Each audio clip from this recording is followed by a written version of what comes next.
అందరికీ నమస్కారం. సమగ్ర శిక్ష ఆంధ్రప్రదేశ్ ఆధ్వర్యంలో డిస్లెక్సియా అవేర్నెస్ వీక్లో భాగంగా డిస్లెక్సియా గురించి తెలుసుకున్నాం.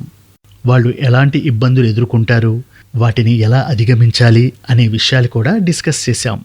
అయితే అసలు ఈ డిస్లెక్సియా ఎన్ని రకాలు? ఈరోజు ఈ టాపిక్ గురించి తెలుసుకుందాం.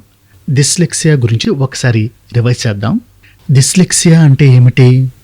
డిస్లెక్సియా ఒక న్యూరోలాజికల్ సమస్య. ఇది రోజువారీ జీవితంలో చదవడం, రాయడం, అక్షరాలను గుర్తించడం వంటి భాషా నైపుణ్యంలో సమస్యలను ఎదుర్కొంటారు. ఇది అక్షరాలపై ప్రభావితం చేస్తుంది, కానీ విద్యార్థుల తెలివితేటలపై ప్రభావం చూపదు. డిస్లెక్సియా ఉన్నవారు సాధారణంగా సృజనాత్మకతలో, విశ్లేషణాత్మక ఆలోచనలో బలంగా ఉంటారు. డిస్లెక్సియా 4 రకాలు. Phonological dyslexia. ఈ రకం డిస్లెక్సియాలో విద్యార్థులు శబ్దాలను అక్షరాలకు అన్వయించడంలో ఇబ్బంది పడతారు. అంటే వారికి పదాలను అర్థం చేసుకోవడం లేదా ఉచ్చరించడం కష్టంగా ఉంటుంది. Surface dyslexia. ఈ రకంలో వ్యక్తులు పదాలను చూసి గుర్తించడంలో కష్టంగా ఉంటుంది. వారు పదాల రూపాన్ని గుర్తించడంలో ఇబ్బంది పడతారు. Rapid naming deficit.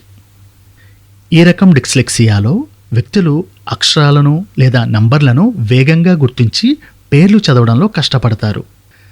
Double deficit dyslexia.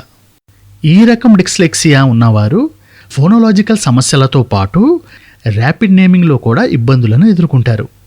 So dyslexia awareness వీక్లో భాగంగా మరో టాపిక్తో రేపు కలుద్దాం. మా తదుపరి ఎపిసోడ్తో మాతో ఉండండి. డిస్లెక్సియా గురించి తెలుసుకుందాం. విద్యార్థులకి మెరుగైన భవిష్యత్తును అందించండి.